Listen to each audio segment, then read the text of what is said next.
Magandang araw sa ating lahat. Tayo ngayon ay nasa Biyernes sa ika-4 na linggo ng muling pagkabuhay. At ialay natin ang pagdiriwang na ito para sa lahat ng mga intensyon ng mga parokyano ng San Santiago Apostol. Gayon din ang ating pagdulog sa Panginoon sa pagtatapos ng pandemyang ating kinakaharap, ang COVID-19. At siyempre po, para sa mga natatanging intensyon na ating inilagay sa comment section ng video na ito, na ating dinudulog sa Diyos upang Kanyang pakinggan at muling pagbigyan ang ating kahilingan. Simulan natin ang ating pagdiriwang. Tinubos mo, Poong mahal, kami sa dugo mong banal, sa bawat lipi at bayan at ginawang kaharian. Alleluia, sa may kapal. Sa ngalan ng Ama at ng Anak at ng Espiritu Santo. Amen. Ang pagpapala ng ating Panginoong Hesukristo, ang pag-ibig ng Diyos Ama, at ang pakikipagkaisa ng Espiritu Santo naway sumainyo. At sumayo rin. Mga kapatid, tinipon tayo bilang mga kaanib ng angka ng Diyos, kaya dumulog tayo sa maawaing Panginoong nagpapatawad ng Diyos.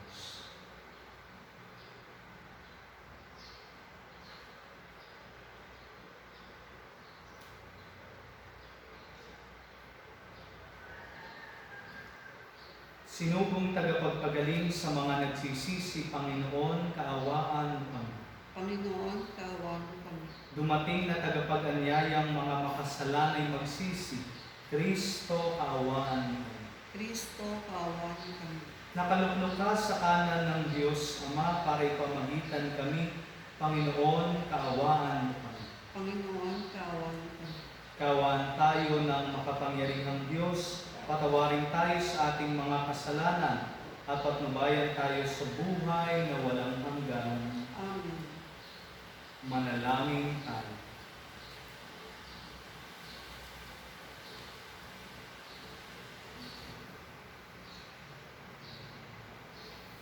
Ang manaming makapangyarihan, ginawa mong kami mapalaya at masagip. Dinggin mo ang aming nagmamakaawang tinig, at gawin mong kaming iniligtas ng dugong dumanak sa mahal mong anak, ay makapamuhay sa iyong pamamagitan at makasapit sa iyong maligaya at matiwasay sa pamagitan ni Jesucristo kasama ng Espiritu Santo magpas sa walang hanggan. Amen. Pagbasa mula sa mga gawa ng mga apostol.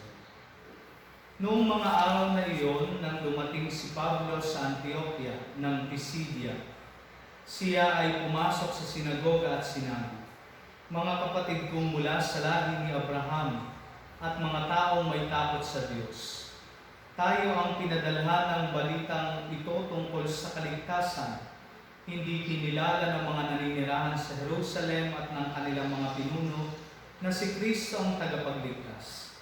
Hindi rin nila inunawa ang mga hula ng mga propeta na binabasa tuwing araw ng pamamahinga. Ngunit sila na rin ang nagsakatuparan ng hulang iyon nang hatulan nila ng kamatayan si Jesus. Bagamat wala silang sapat na katibayan para siya'y hatulan ng kamatayan, hiniling pa rin nila kay Pilato na siya'y ipapatay. At nang matupad na nila ang lahat ng nasusulat tungkol sa kanya, ibinaba nila ito sa krus at inilibing. Subalit siya'y muling binuhay ng Diyos, at sa loob ng maraming araw ay nagpakita sa mga sumama sa kanya nang siya'y pumunta sa Jerusalem mula sa Galilea. Ngayon, sila'y mga saksi niya sa mga Israelita, at narito kami upang ipahayag sa inyo ang mabuting balita. Ito ang pangako ng Diyos sa ating mga ninuno, na Kanyang tinupad sa atin nang muli niyang buhayin si Jesus. Ito ang nasusulat sa 2 awit. Ikaw ang aking anak, ako ang iyong ina. Ang salita ng Diyos. Salamat sa Diyos. Anak ng Diyos, kailanman sa simula pa sumila.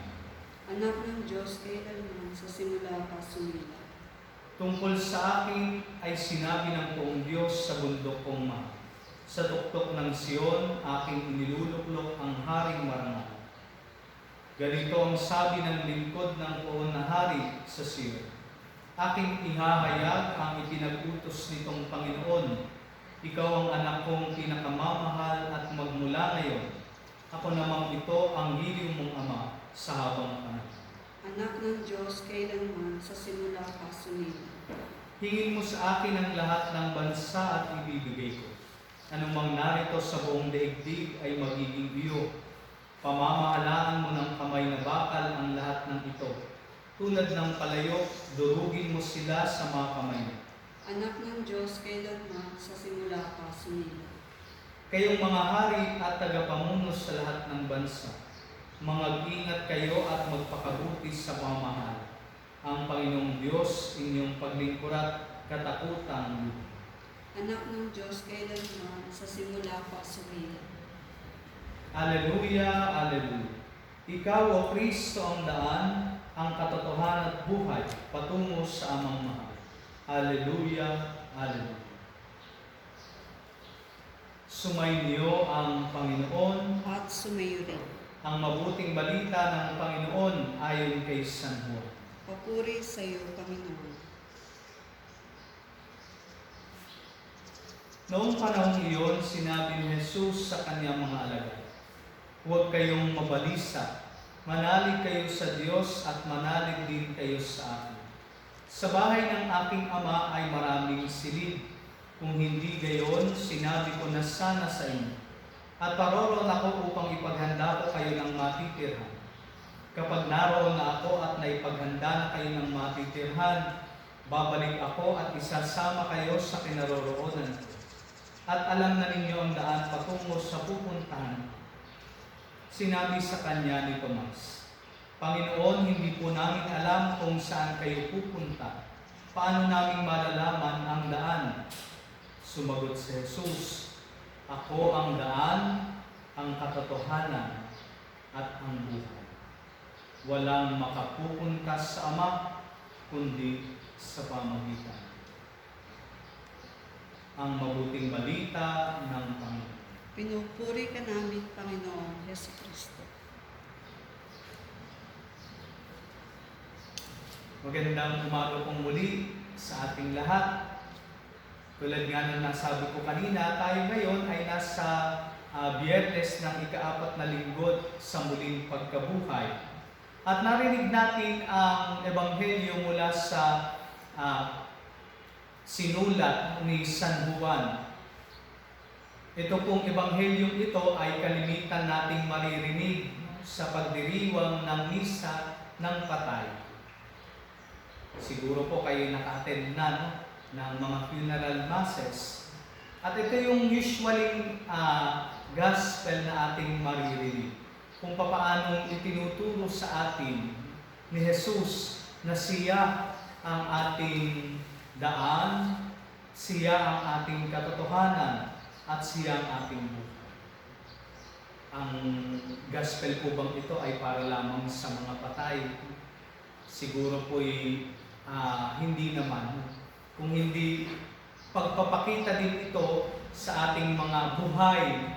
Pero tila ba parang mga lumalakad na patay, kulang sa ika nga. Sa aking nga pong pagdinilay ay siguro ito yung makikita natin, masasalamin natin sa mga patay. Tayo po siguro yung nakapanood na ng mga horror movies. At isang magandang analogy ay ang mga zombies. Ayan, mga zombies. Ang mga zombies ay makikita natin ay wala nang buhay. At tila ba dito ay makikita natin yung mga kakulangang hinahanap o ipinahayag ng ating Panginoong Hesus. Sila ay wala ng direksyon. Hindi na nila alam kung ano at saan ang tamang daan. Gayun din, hindi na rin nila alam kung ano ang totoo. At syempre, sabi ko nga, wala na silang buhay. At siguro po, ito ay sumasalamin din sa ating mga Kristiyano na para bang hindi rin naman makita, maramdaman ang presensya ng Diyos sa kanilang buhay. Siguro, we can call them na Christian zombies. Yung mga tao na para bang wala na rin direksyon ang buhay. Hindi rin nila makita kung ano ba yung dapat nilang paniwalaan. At higit sa lahat, feeling nila wala nang saysay ang kanilang buhay. Kaya nga po, itong tatlong pahayag na ito ni Jesus ay tumutukoy sa malalim nating ugnayan sa Kanya. Kung papaanong sa pamagitan ng ating Panginoong Jesus, tayo ay tunay na makakatagpo ng buhay. Sinabi ng ating Panginoong Jesus, isa-isahin natin na siya ang daan. Hindi lamang direksyon o kalsada na dapat puntahan, kung hindi yung daan mismo, yung direksyon. Usually, pag may nagtanong po sa atin, saan ang daan patungo sa lugar na ito? At sasabihin natin, in details, yung mismo kailangan nilang puntahan. Ikaw ay kakaliwa, ikaw ay kakanan. But Jesus is telling His disciples sa ating ebanghelyo na hindi nila kailangan maghanap o kailangan pa ng mapa, ng compass o ng Google Map upang makarating sila sa kanilang dapat puntahan. Dahil ang kailangan nila ay si Jesus. Naalala ko nga, minsan kami ay pumunta sa isang lugar na hindi namin alam. Yung kaklase kong seminarista lamang ang nakapunta doon. At sabi namin, baka naman tayo naliligaw na. At sabi sa akin ng aking kaklaseng seminarista, huwag ka mag-alala, hanggat nandito ako, hindi kayo maliligaw. Hindi daan ang problema, ang daan ay kapag ka napawalay siya sa amin. And in the same manner, mga kapatid, sa ating buhay pananampalataya, siguro po, lalo na sa panahon ngayon ng pandemya, marami sa atin ay talagang nababagabag na sa ating mga alalahanin sa buhay. Marami sa atin yung ipon ay halos ubos na. Marami sa atin yung stocks ay parang nangangaunti na. Papaano na ang bukas? Marami sa atin takot sa hinaharap. Ano ba ang naghihintay sa atin sa hinaharap? May trabaho pa ba akong babalikan? Mayroon pa ba akong aasahang sweldo? Gayong ito'y baon na ako sa utang. And we are being anxious.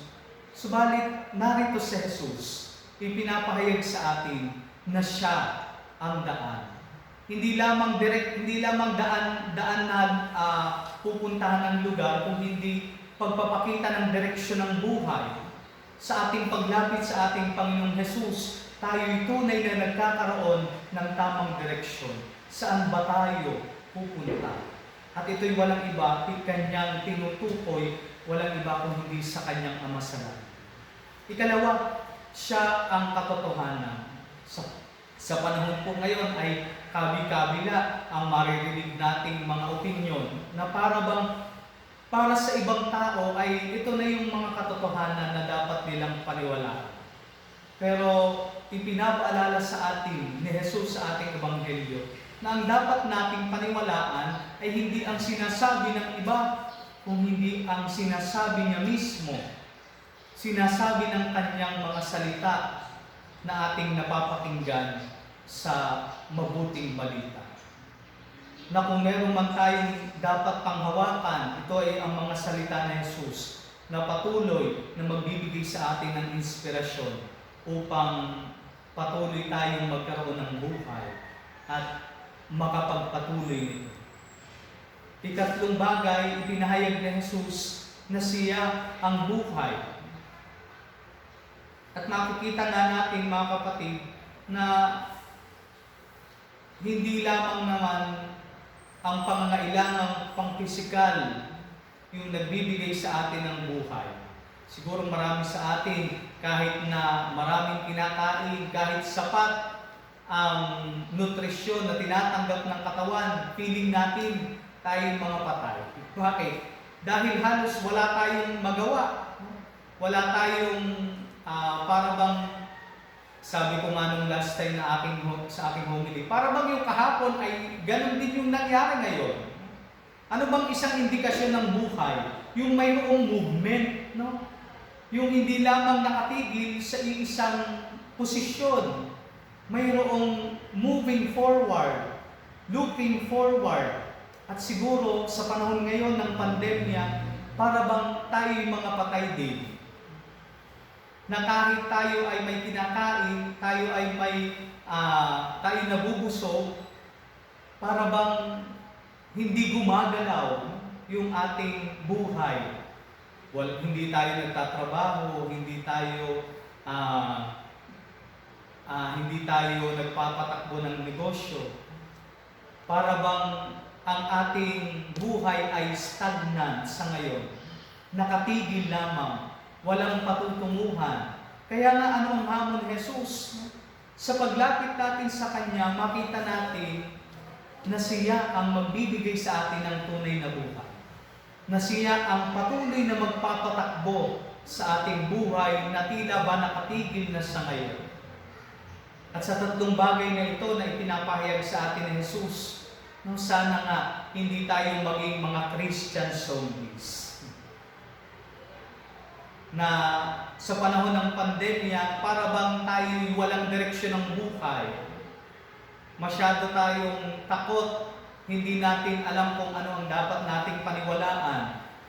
Yung bang sinasabi ng ating isip na tayo ay kulang na para sa hinaharap, o ang pangako ni Jesus na siya ay lagi nating kasama magpahanggang bukas. At tayo ba ay parang mga Christian zombies na walang paggalaw na nararamdaman sa ating buhay, stagnant? Sana makita natin na patuloy pa rin sa pagdulog natin at paglapit natin sa ating Panginoong Hesus, mayroong nangyayari, mayroong movement, moving forward and looking forward sa pagtatapos ng pandemya nito. Isang napakaganda sigurong pagsasalarawan kung bakit tayo nagiging Christian zombies ay sapagkat kulang tayo sa pagdulog natin sa Panginoon sa pamagitan ng banal na Eucharistia. Tandaan natin na sa banal na Eucharistia, dito tayo tinuturuan ni Jesus kung ano ang tamang daan. Dito tayo tinuturuan ni Jesus kung ano ang tunay at totoo. At dito, sa pagdulog natin sa hapag ng banal na sakramento, tayo ay nagkakaroon ng buhay. Hindi lamang buhay sa ngayon, kung hindi buhay hanggang sa hinaharap, hanggang sa buhay sa kabila. At nakakalungkot kong isipin, marami sa atin dito sa bayan ng Paitek ang tila ba nawala na sa ating gunita ang banal na misa. Nakakalungkot isipin na ang makikita lamang natin na nanood ng ating banal na misa para sa araw na ito ay 3, 2, 5. Samantala pag tayo ay nagsisimba, no, maaari tayong bumilang ng 1,000. Subalit nakakalungkot isipin, ngayong panahon ng pandemya, baka nga namanhid na tayo, baka nga tuluyan na tayo mga naging Christian zombies. Mga kapatid, tayo'y binibigyan ng panawagan. Inaanyayahan tayo ng Panginoong Hesus sa ating Ebanghelyo. Let us live once again. Muli tayong mabuhay sa pamagitan ng pagdulog natin sa banal na hapunan, sa pamagitan ng paglapit natin sa ating Panginoong Hesus sa Santa Misa. Sana ang banal na misa, hindi man ito pisikal na ating nararanasan, ay patuloy tayong dumulog sa ating Panginoong Diyos sa Kanyang hapag. Dahil siguradong ito ang magtuturo sa atin ng tamang direksyon ng ating buhay. Ito ang magpapakita sa atin kung ano ba ang dapat nating paniwalaan, kung ano ang totoo, at higit sa lahat, ito ang magbibigay sa atin ng inspirasyon ng buhay upang tayo magpatuloy sa ating kinakaharap ngayon. Without Christ, we are like Christian zombies. Sana sa pamagitan ng mga paalala ni Jesus sa ating Ebanghelyo, patuloy tayong lumapit sa Kanya. Ngayong panahon ng pandemya, sana ay huwag nating hayaang mawala tayo sa piling ng ating Panginoon Jesus. Lumapit tayo sa Kanya dahil siya ang daan, siya ang katotohanan, at siya ang buhay. Pagpalaan.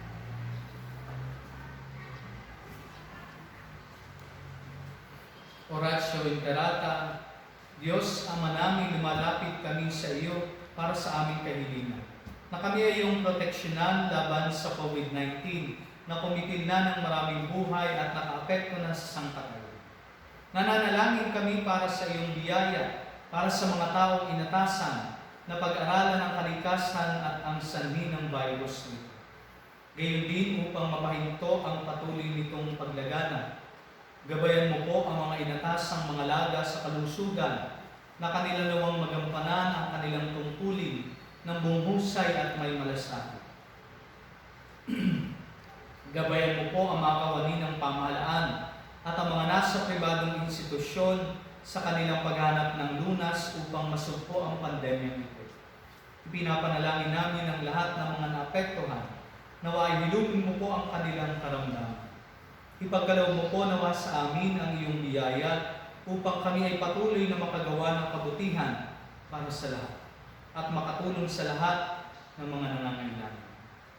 Ipinapanalangin po namin ito sa pamagitan ng aming Panginoong Hesukristo, iyong anak, na nabubuhay at naghahari kasama ng Espiritu Santo, magpasawalang hanggan. Amen. Maria, aming ina at tulong ng mga Kristiyano, Panalangin mo kami. San Rafael Arcangel, Panalangin mo kami. San Roque, Panalangin mo kami. San Lorenzo Ruiz, Panalangin mo kami. San Pedro Calixto. Panalangin mo kami.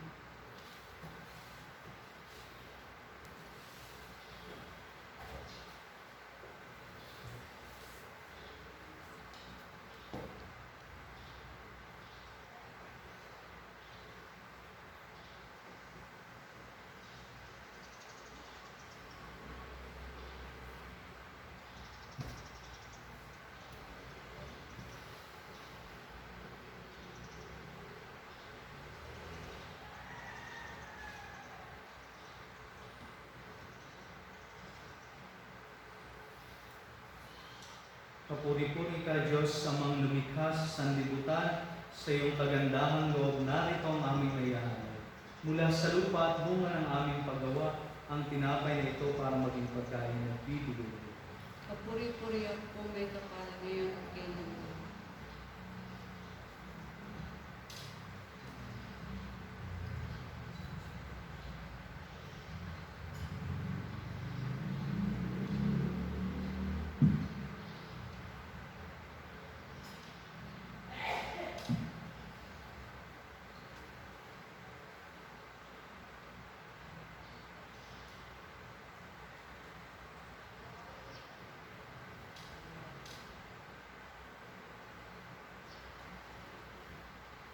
Kapuri-puri ka, Diyos amang lumikha sa sanlibutan, sa iyong kagandahang loob, narito ang aming mayaalan.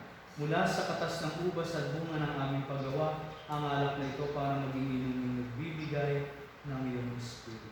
Papuri-puri ang po may kapal ngayon at kailanman.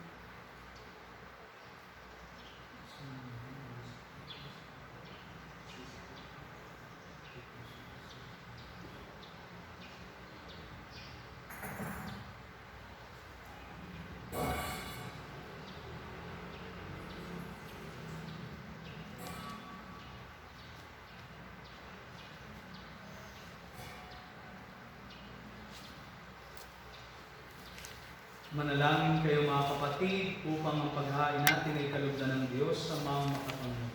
Tanggapin nawa ng Panginoon itong pag-aayon sa iyong mga kamay sa kanya. Ayan, Kayon at karangalan sa ating kapakinabangan sa sa buong sambayan ng niyang Panginoon.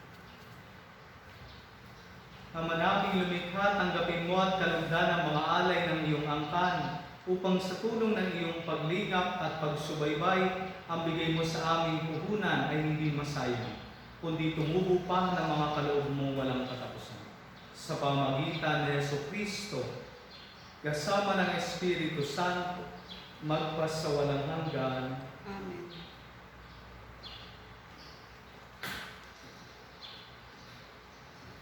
Sumainyo ang Panginoon. At sumayo rin. Itaas sa Diyos ang inyong puso at diwa. Tinaas na namin sa Panginoon. Pasalamatan natin ang Panginoong ating Diyos. Marapat na siya ay pasalamatan. Ama naming makapangyarihan, tunay nga marapat na ikaw ay aming pasalamatan. Ngayon pinagdiriwang ng paghahain ng Mesiyas, na maamong tupa na tumubos sa aming lahat. Sa paghahain ng sariling buhay at sa pagkabuhay ng anak mong mahal, nabuksan ganap ang iyong tahanan at kaming pinaghaharian mo'y naging kasambahay.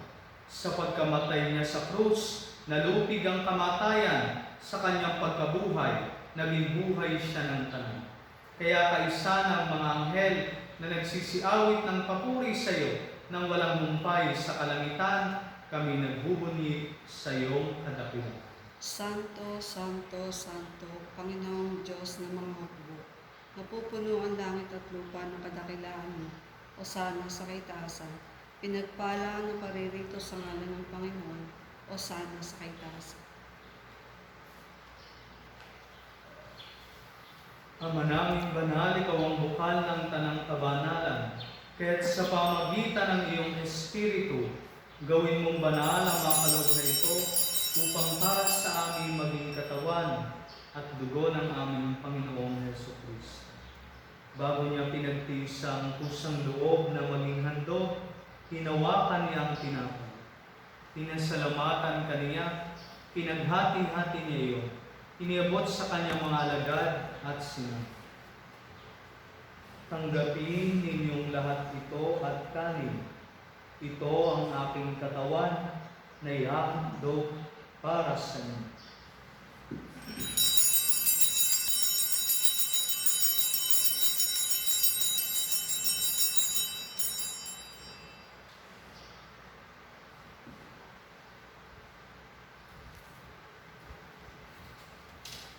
Dahil din naman noong matapos ang hapunan, hinawakan niya ang kalis. Muli kanyang pinasalamatan. Iniabot niya ang kalis sa kanyang mga alagad at sinabi, tanggapin ninyong lahat ito at inumin. Ito ang kalis ng aking dugo, ng bago at walang hanggang tipan. Ang aking dugo na ibubuhos para sa inyo at para sa lahat sa ikapagpapatawad ng mga kasalanan. Gawin ninyo ito sa pag-alaala sa akin.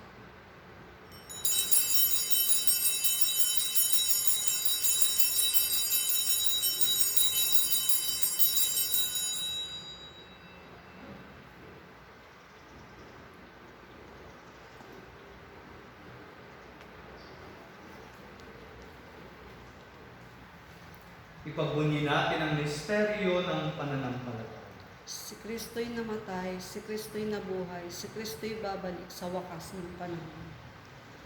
Ama, ginagawa namin ngayon ang pag-alala sa pagkamatay at muling pagkabuhay ng iyong anak.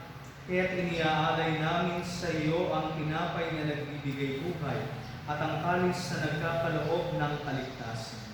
Kami nagpapasalamat dahil kami iyong minarapat na tumayo sa harap mo para maglingkod sa iyo. Isinasamo namin kami magsasalo-salo sa katawan at dugo ni Kristo ay mabuklod sa pagkakaisa sa pamagitan ng Espiritu Santo. Ama, lingapin mo ang iyong simbahang laganap sa buong daigdig. Puspusin mo kami sa pag-ibig. Kaysa ni Francisco na aming Papa, ni Buenaventura na aming Obispo, at ng Tanang Kaparian. Alalahanin mo rin ang mga kapatid naming nahimlay na may pag-asang sila'y muling mabubuhay, gayon din ang lahat ng mga kumari.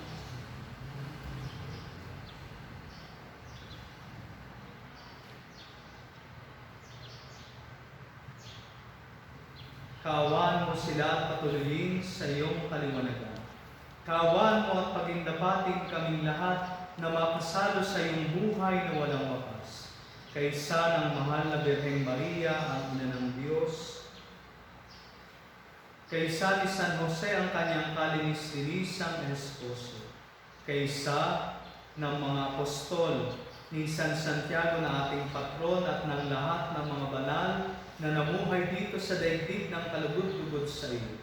May pagdiwang nawa namin ang pagpupuri sa ikararangan mo sa pamagitan ng iyong anak na aming Panginoong Jesucristo.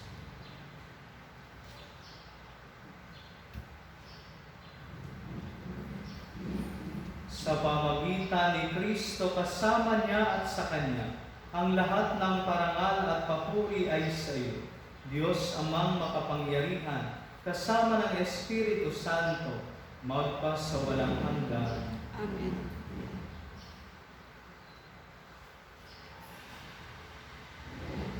Sa tagubili ng mga nakagagaling na utos at turo ni Jesus na Panginoon natin at Diyos, ipahayag natin ang lakas.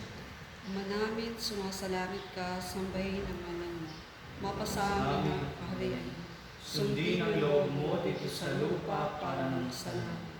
Bigyan mo kami ngayon ng aming kakanin sa araw-araw, at patawarin mo kami sa aming mga sala, para ng pagpapatawad namin sa mga nagkakasala sa amin. At huwag mo kami ipahinto sa tukso, at iadyan mo kami sa lahat ng sama. Amen. Hinihiling namin kami iadya sa lahat ng masama, pagkalooban ng kapayapaan araw-araw, iligtas sa kasalanan at ilayo sa lahat ng kapahamakan. Samantalang aming pinananabikan ang dakilang araw ng pagpapahayag ng tagapagligtas namin si Jesus Cristo. Sapagkat sa iyo ang kaharian, ang kapangyarihan at ang kapurihan, magpakailanman. Amen. Panginoong Jesucristo, sinabi mo sa iyong mga apostol, kapayapaan ang iniiwan ko sa inyo. Ang aking kapayapaan ang ibinibigay ko sa inyo. Tunghayan mo ang aming pananampalataya at huwag ang aming mga pagkakasala. Pagkalooban mo kami ng kapayapaan at pagkakaisa ayon sa iyong kalooban. Kasama ng Espiritu Santo, magpa sa walang hanggan. Amen. Ang kapayapaan ng Panginoon ay laging sumainyo. At sumayo rin. Magbigayan kayo ng kapayapaan sa isa't isa. Kordero ng Diyos na nag-aalis ng mga kasalanan ng sanlibutan, maawa ka sa amin. Kordero ng Diyos na nag-aalis ng mga kasalanan ng sanlibutan, maawa ka sa amin. Kordero ng Diyos na nag-aalis ng mga kasalanan ng sanlibutan, pagkaloob mo sa amin na kapayapaan.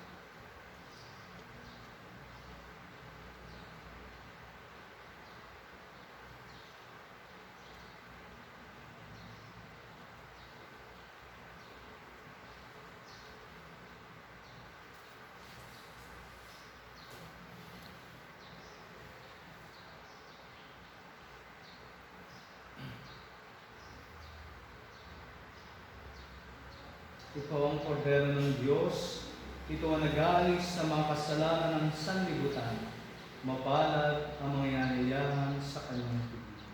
Panginoon, hindi ako karapat dapat na magpatuloy sa iyo, ngunit sa isang salita mo lamang gagaling ako.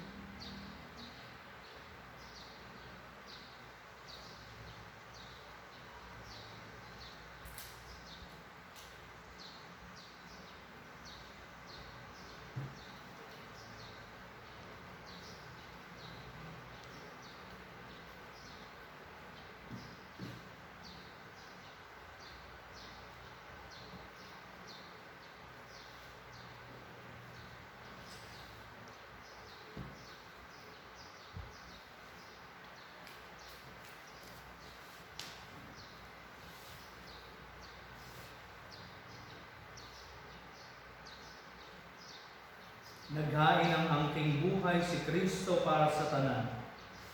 ng patawad ay makamtan nung siya ay mabuhay. Hallelujah, siya ay mabuhay.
Manalangin tayo.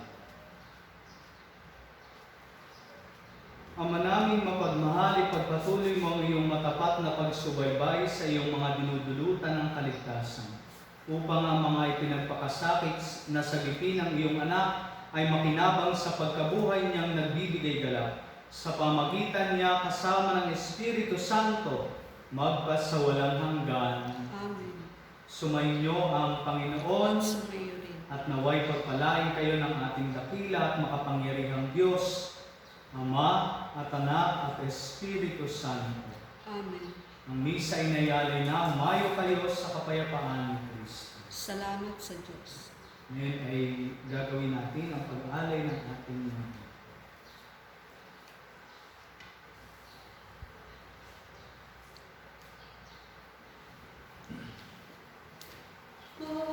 Katamis na Birhen,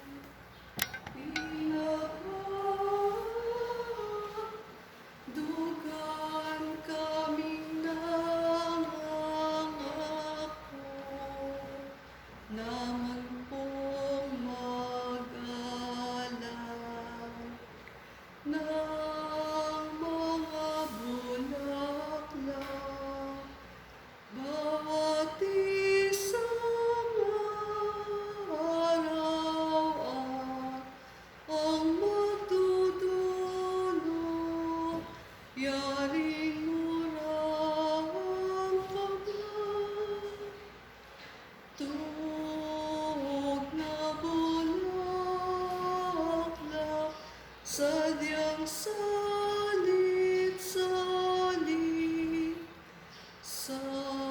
Samahan mong harapan aming iyalan. Lubos ang pag-asa namin pananali.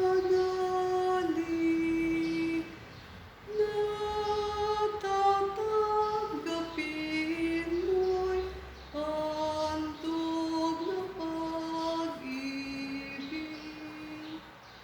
Lubos ang pag-asa namin